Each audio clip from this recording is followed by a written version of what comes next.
Welcome to Salcedo Paranormal. It is Tuesday, November 29th, 2022, and tonight I'll be sharing true paranormal stories from the web. As always, you can find all the episodes of the show along with links to social media and other ways to contact me at the podcast page, and that is salcedoparanormal.podbean.com. That's SALSIDO paranormal.podbean.com. Always happy to hear from you all, whether you have comments or questions or topic suggestions, or if you have stories of paranormal experiences, whether they're your own or from others that you trust. Happy to either read those or have you join me on the show to talk about them. And so I will be doing 2 more shows this week. Again, I will only be doing 1 extra show a month from now on for at least a little while. But so I've already done that for this month. But tomorrow will be a topic-based show, and then Thursday will be more paranormal news. And then again, I will be taking the last week off of December, just for the holidays and to work on other projects. So, but that's a little ways away. So, but I think with that, I can get on to these stories here. I have 4 of them to share tonight. And so let me get to those. Here we go. Okay. So this first one says, it was in the summer of 2008 when my grandfather passed away. He always doted on me and my little sister and took us out to eat and to generally run around the town every weekend. So we were really close and familiar with him. When he passed, and a week or 2 after his funeral, I was in my room, just getting ready for bed. I am 100% sure I was awake. I was not yet in bed, but was looking around the room when a silhouette of a man's head and shoulders caught my eye,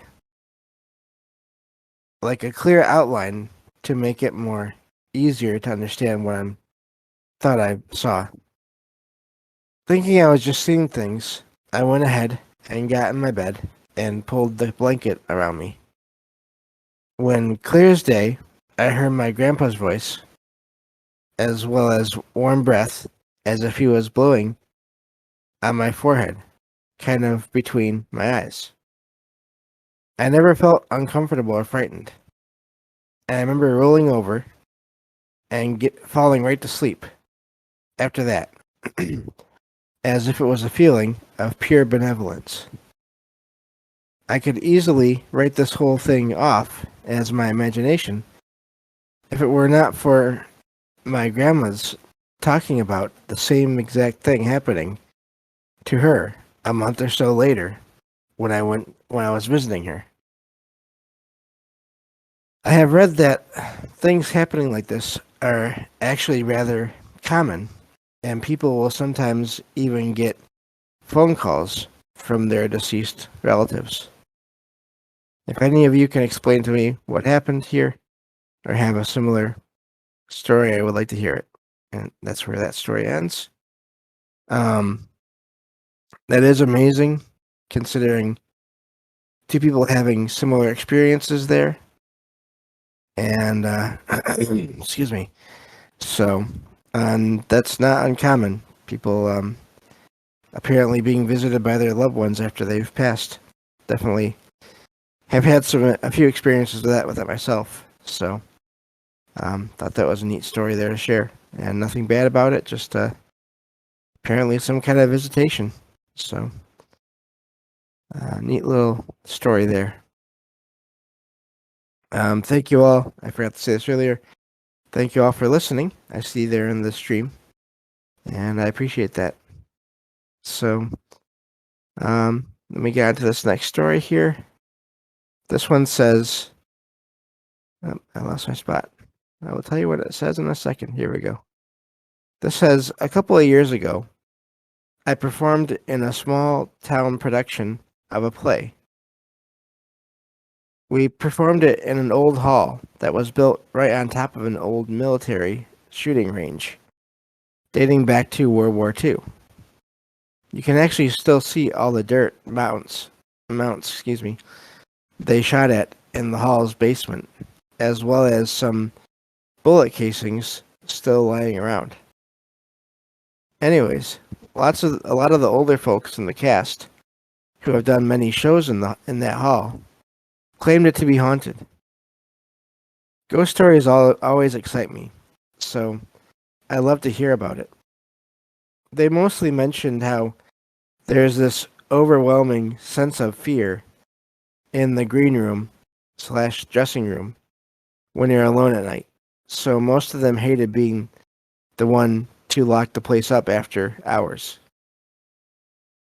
During one show, there was a part when I was the only person backstage on the one side. We had big black curtains that blocked the audience from seeing the backstage whenever the door on that side of the set was open. On that night, one side of the curtain moved very suddenly, as if someone had just opened the door and walked past. However, this was at a point in the script when nobody comes through that door, other than myself, when walking on stage. I thought maybe somebody did come backstage, but when I checked, there wasn't a soul near that curtain. And the way the curtain moved couldn't have been from any random gust of wind. I can't really explain it, but I kind of just shrugged it off at the moment and joked to myself that the ghost just wanted to come see the show. So that's where that story ends. Excuse me. It's amazing how many theaters seem to have paranormal activity in them.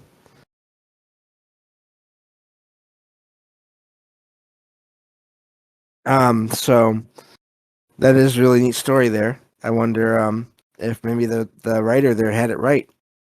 Maybe someone was just there to listen to or to watch the play. So neat story. And I don't doubt it. You know, that again, that's just theaters seem to always have some kind of activity going on. I'd actually love to hear about a theater that people say does not have any stories of paranormal activity at this point. I'd be curious if there is one. There probably is somewhere, but you never hear about that, it seems. So yeah, really like that one. And again, it's just possibly someone passing through um or just stopping by to watch the play. So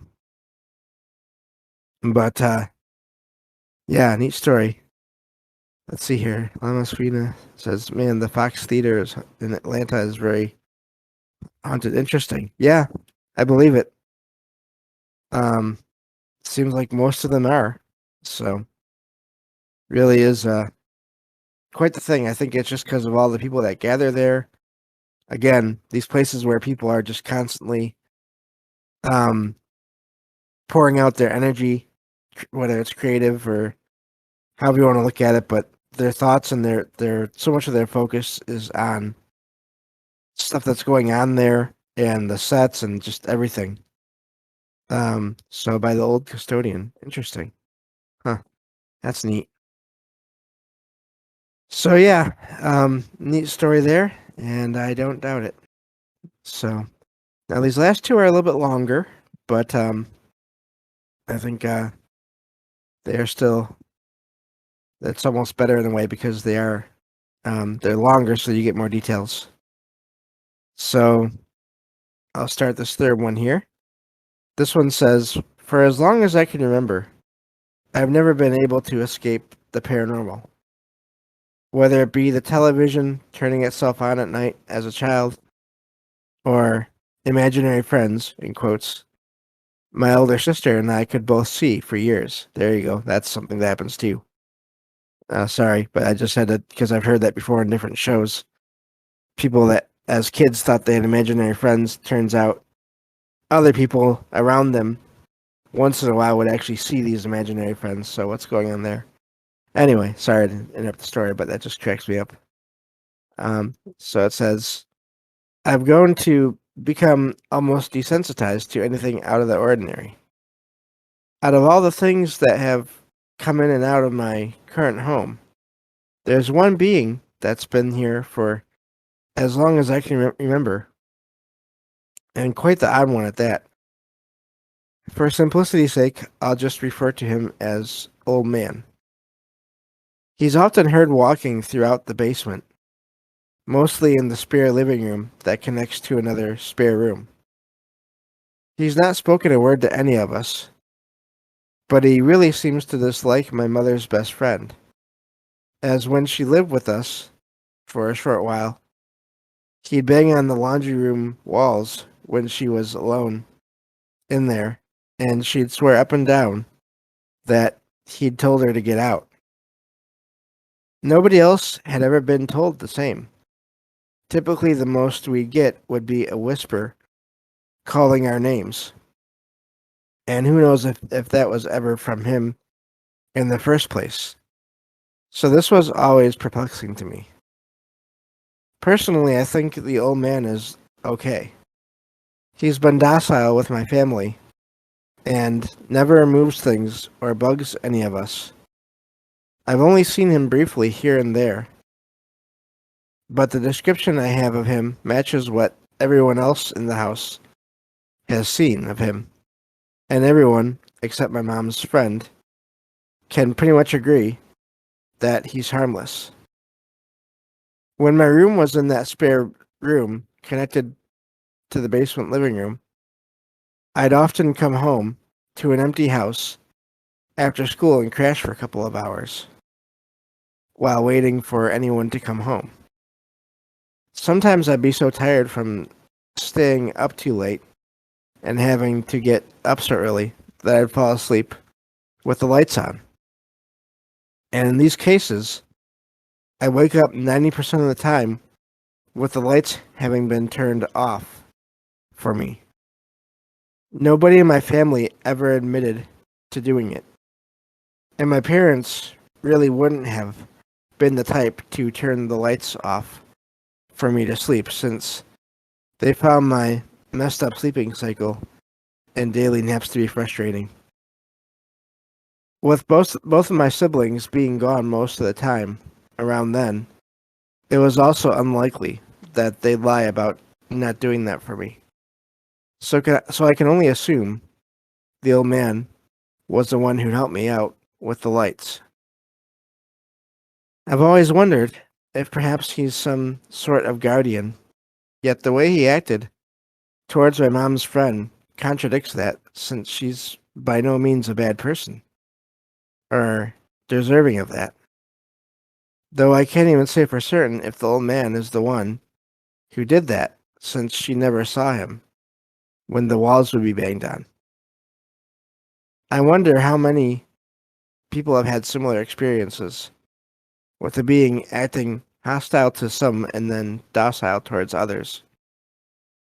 And that's where the story ends. And that is an amazing story, and I think they bring up good points as to it's hard to say for sure who was doing what.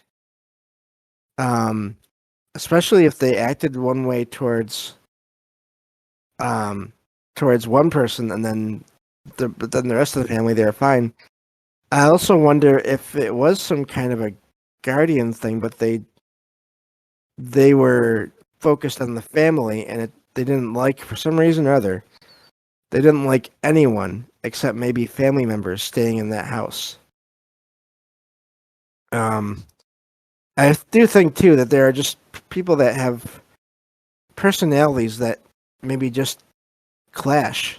You hear that sometimes, where it's not necessarily that there's one person that's good and one that's bad. It's just you have different kinds of personalities that they can't get along. Maybe there was something to do with that.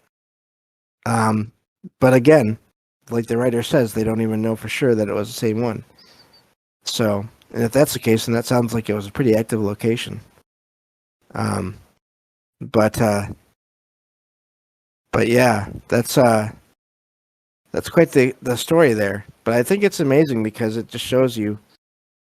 Um, and I mean, even as bad as that was, I wonder too because the other than being frightened, nothing bad ever happened to this person. But so I wonder if it was some kind of guardian, maybe not just for the writer, but for the entire family. And maybe they were just a little too devoted to, I don't know, to keeping that family, keeping that home just for family, and that was it. So really amazing story there, though, about living with the paranormal and how there can be a whole range of things going on there. So, thought that was a neat one. Um, let's see here. I'm looking at the chat here. Uh, Lama Srina again. If I knew there was a benign ghost in my home and there was only one person that isn't liked, I may be inclined to keep a sharper eye on that person. Not saying the friend was bad, but if it were me, that's what I'd think. Yeah, I don't know. It's a lot of possibilities there. So anyway, neat story. But at least everything worked out in the end. So that's the main thing, I guess. So I have one last story here, and this is quite on the edge almost of paranormal. So we'll see what y'all think of this. This says this is going to be a strange one, but this is the best place I can think of to try getting answers, and this is from a website, of course. It says, I apologize if the flare is not quite accurate. As a disclaimer, this is not a piece of fiction. I just tend to write in a narrative style. And I'm glad they say that because so often you hear that when people hear or read stories. If it seems too much like a story, then it gets discounted because of that. Which I can kind of understand, but also some people just write in that kind of way. So, anyway. This says, ever since I was very young, I have had these, for lack of a better word, I'll call them visions. They always start the same. I begin to feel this sense of epiphany, as if I am incredibly close to finding some fundamental truth about the universe. But this excitement is soon overshadowed by an awful, nameless fear, until suddenly something changes. I see this image in my mind's eye, one that has haunted me all my life. An endless plain of dust, as far as the eye can see, under a sickly sky. Breaking the horizon, there is a cluster of imposing black monoliths, connected by a forest of black wires. The world is silent except for the humming of wires and the howl of wind through the monoliths, which has always sounded like singing to me. I am overcome with this inexplicable terror, which breaks the image and pulls me out. After they end, I never remember what caused me to have that revelation in the first place, but I am left with a strange sense of sudden understanding. For a long time, I've been content to dismiss this as an overactive childhood imagination. However, as I've grown up, these experiences have continued, each leaving me with some strange piece of knowledge. Then I began seeing small but noticeable pieces of that world I saw, reflected in the works of others, seeming too specific to be coincidental. Cities of black monoliths, excuse me if I can speak, nests of humming wires, even a story which describes a dead clockwork world. A lot more of these exist, but they are too difficult to explain from the limited summary here. What really prompted me to try and learn more was when I was talking to a friend and discovered he had dreamed of the exact same place. I had never once talked about this with him before, or even mentioned similar ideas. It was just the exact same world, down to even the sound and emotions associated with it. He described it as fear of a concept. This mystery has haunted me for my entire life, and I'm looking for answers. Is there anyone out there with similar experiences? Most reading this will see it as nonsense, but if you've seen The City of Wires, you'll understand. So, excuse me. That is quite the story there, the possible experience. Um, and yeah, Derek, I was thinking of you when I saw this today. Hello, Derek, in the chat there.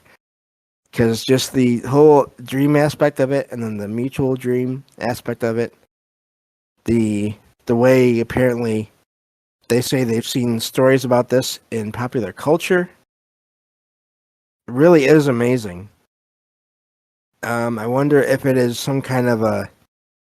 It seems to me like it's part of the concept. Is this possibly a fear of technology, or something to do with technology? I wonder. It really is just odd, but it's amazing as well that there's this shared. Apparently, several people um, that have had these ideas and thoughts similar to this, and I didn't even. I forgot to read what Derek said here. Whoa, cities of dark monoliths. Sounds like some Lovecraftian dreams, and yeah, it does. Um, but I just really think it's amazing because we've talked about this before in other shows, and in just in voice chats. I'm not recorded, but just talking with friends and everything. Derek included, actually, about this idea of people having access to these other worlds or these other signals or something. Almost, was it a dream or a waking vision? And they don't say. It makes it sound like in the writing that they were waking, but then the friend of the writer had dreams while they were asleep, and that's even more amazing. If that's the case, but yeah, I figured I'd end with that one today because other than the fact that I've noticed similar things um, where people seem to have similar ideas and thoughts without talking with each other and just seem to be connected to something. It seems like this is a similar situation. Exactly kind of what we talk about sometimes. So let's see here. Yeah, that is neat. Derek says there's a story going around the movie world about how James Cameron got the idea for Avatar from a dream. And that is neat. And I believe that to be possible. Yeah, I don't know. And then it goes on to be, let me see here. It goes on to be one of the highest grossing movie of all time, or the highest grossing movie of all time. And spawns an actual world at Disney. Wow. Okay.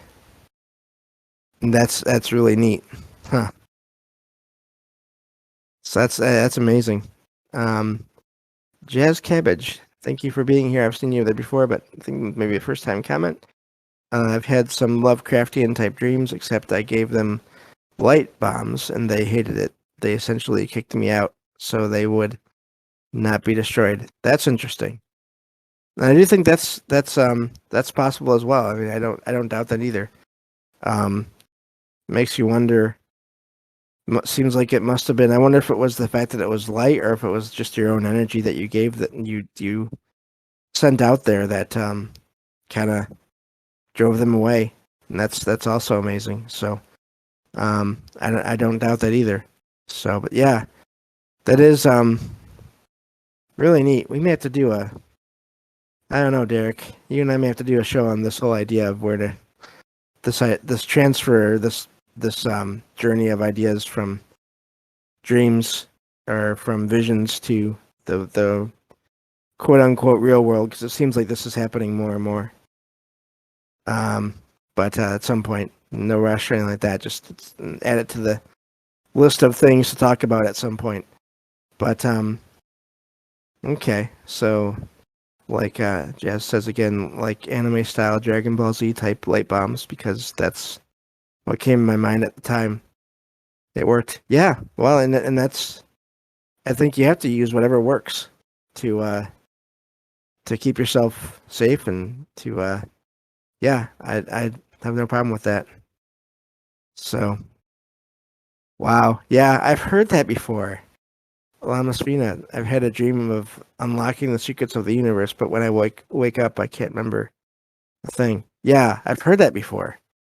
At other places, I feel like I've heard that people say that before.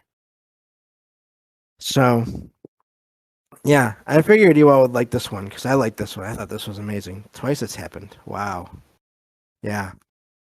Um, what's funny about that is I think I reviewed it too in Stephen King's novel The Tommy Knockers. One of the things that happens in that story is people that are kind of come in contact with this alien energy. They get these great ideas, but then if they leave the area, if they break contact with this energy, then these ideas fade away. They don't have them anymore. So that's just made me think of that. But yeah, so I don't know, really amazing there, that story. And like I said, it's come up before in conversation, and so I'm not surprised. I really just wonder though what the monoliths and the wires mean. Again, I think it seems like it must have something to do with technology, but maybe not. Maybe the wires. Here's an idea. Going back to another show, Trouble Minds Radio. I wonder if the wires are actually regular wires or if they're tentacles. So that's something to consider as well, especially if the writer did not see the source of these wires. So anyway, that's this has been a fun show. Thank you all in the chat there as well for adding to the whole discussion of that last story, because I thought it was an amazing one as well. So, but that's all I have for tonight. Thank you all for being here, and I'll be back tomorrow night with a look into the world of the afterlife, the ancient views of the afterlife in Greece. So, continuing on with that look into the paranormal and the ancient world. So, thank you all again. And I will talk to you tomorrow night on the next episode of Salcedo Paranormal. Take care, everyone.